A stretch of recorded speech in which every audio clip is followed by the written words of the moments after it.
Videos देखने के लिए सब्सक्राइब करें जनसत्ता.com, बेल आइकन दबाकर पाएं लेटेस्ट नोटिफिकेशन। आईपीएल 2020 के दूसरे क्वालिफायर में आज मुकाबला होना है दिल्ली कैपिटल्स और सनराइजर्स हैदराबाद के बीच। अगर पेपर पे दोनों टीमों की मैं तुलना करूं तो सनराइजर्स हैदराबाद का पलड़ा मुझे ज़्यादा भारी दिखाई दे रहा है, लेकिन अगर सनराइजर्स हैदराबाद को फाइनल तक में जगह बनानी है तो उन्हें एक फैक्टर से बचना होगा और वो फैक्टर है फटीग फैक्टर।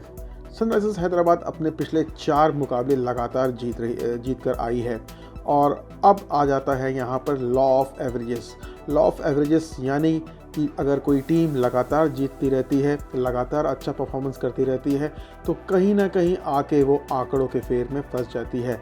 आप लगातार जीत नहीं सकते हैं, आपको लिए रास्ते इतने आसान होते नहीं हैं। तो मुझे ये लगता है कि अगर सबसे बड़ी जो सनराइजर्स हैदराबाद के लिए इस मैच में परेशानी का सबब हो सकता है तो वो है फटीग फैक्टर। अगर मैं बैटिंग की बात करूं तो सनराइजर्स हैदराबाद की जो बैटिंग है वो फ़िलहाल मुझे दिल्ली कैपिटल से ज़्यादा बेहतर दिखाई दे रही है। सनराइजर्स हैदराबाद के पास डेविड वार्नर जो कप्तान है शानदार फॉर्म में चल रहे हैं, हालांकि पिछले मैच में वो ज़्यादा कुछ कर नहीं पाए थे। अब मुझे ये नहीं पता जो ब्रिलियंट फॉर्म में चल रहे थे रिद्धिमान साहा, अब उनकी चोट का क्या हाल है। अगर वो फिट हैं तो इस मुकाबले में खेलेंगे और वो जिस तरह वो बड़े रन बना रहे हैं तो सनराइजर्स हैदराबाद को ज़रूर फ़ायदा होगा। वही मैं बात करूं विलियमसन की, केन विलियमसन अब अच्छी फॉर्म में आ चुके हैं और पिछले मैच में जिस तरह उन्होंने आरसीबी के अगेंस्ट अपनी टीम को मुश्किल से बाहर निकाला था, उसे देखते हुए लगता है कि ये इतना बड़ा महान खिलाड़ी अब अपनी टीम को टूर्नामेंट में और भी आगे लेकर जाना चाहता है। वहीं अगर एक और इम्पोर्टेंट बैट्समैन की मैं बात करूं तो वो है मनीष पांडे ने काफ़ी अच्छा प्रदर्शन अभी तक टूर्नामेंट में किया है, लेकिन वार्नर की तरह पिछले मैच में भी वो ज़्यादा कुछ कर नहीं पाए थे। लेकिन अब उनके पास भी ये समय है कि वो दिखा सकें कि वो कितने बड़े बल्लेबाज हैं सनराइजर्स हैदराबाद के लिए। वहीं एक अच्छी खबर ये भी है सनराइजर्स टीम के लिए कि वेस्ट इंडीज़ टीम के जो कप्तान हैं जेसन होल्डर, वो भी अब अच्छी फॉर्म में मुझे दिखाई दे रहे हैं। पिछले मैच में विलियमसन और होल्डर की जोड़ी ने ही आरसीबी के खिलाफ सनराइजर्स हैदराबाद को जीत दिलाई थी और मुझे उम्मीद है कि अब वार्नर ये कोशिश करेंगे कि अब जो विलियमसन और होल्डर की जोड़ी को और ज़्यादा मौके दिए जाएं। और मुझे ये लगता है कि होल्डर को जिस तरह नंबर 6 की जगह बैटिंग कराई गई थी उनका वही स्थान होना चाहिए, उन्हें ज़्यादा नीचे लाने की ज़रूरत नहीं है। और एक ओवरसीज़ प्लेयर हैं और एक एक्सपीरियंस प्लेयर भी हैं वो। वहीं मैं सनराइजर्स अगर मैं बात करूं आरसीबी टीम की बैटिंग की तो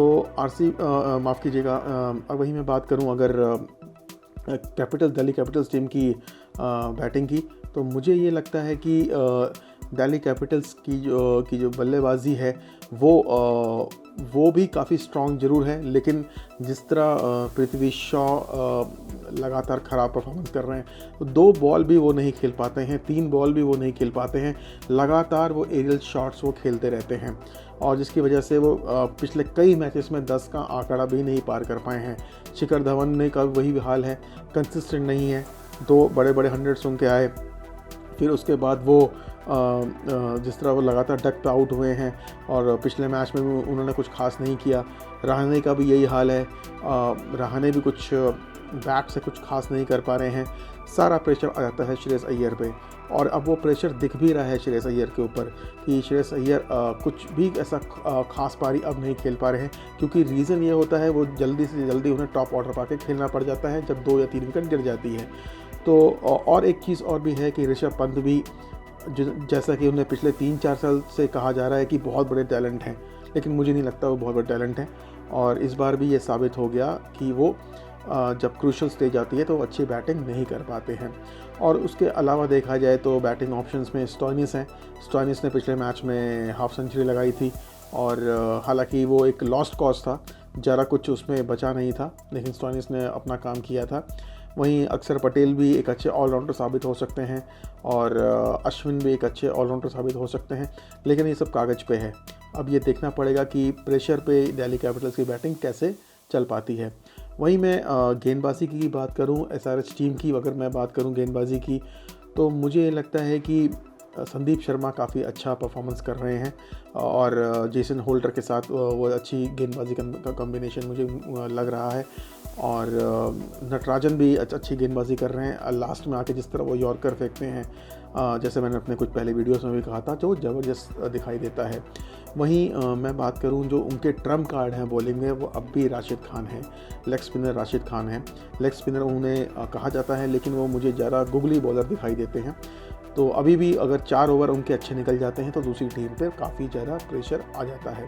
वहीं मैं दिल्ली टीम की अगर गेंदबाजी की मैं बात करूं तो मुझे दिल्ली की जो गेंदबाजी है वो सनराइजर्स के मुकाबले ज़्यादा बढ़िया दिखाई देती है। दिल्ली टीम के पास रबाडा हैं, दिल्ली टीम के पास नोकिया हैं और ये दोनों मुझे ये लगता है कि इस टाइम ये जो जोड़ी है वो वर्ल्ड में सबसे अच्छी पेसर्स की जोड़ी है। वहीं दिल्ली टीम के पास स्पिन के ऑप्शन भी अच्छे हैं। अश्विन तो आपको पता ही है वर्ल्ड क्लास स्पिनर हैं। अक्षर पटेल भी अच्छी फॉर्म में दिखाई दे रहे थे। मुझे समझ नहीं आया था कि 1-2 मैचेस में क्यों रिक्की पॉन्टिंग ने उनको बाहर कर दिया था और परवीन दुबे को लेके आए थे, जो मुझे बहुत ज़्यादा इम्प्रेसिव लगे नहीं थे। और उसके अलावा स्टोइनिस भी हैं, एक अच्छे ऑप्शन हो सकते हैं। 4 ओवर तो कम से कम वो फेंक सकते हैं। तो काफ़ी ज़्यादा पेपर पे देखें तो टीमें जो हैं वो बराबरी पे दिख रही हैं, लेकिन अब बड़े मुकाबले हैं। जो भी टीम यहाँ से ज़्यादा अच्छा प्रेशर झेल पाएगी वही टीम फाइनल में खेलेगी।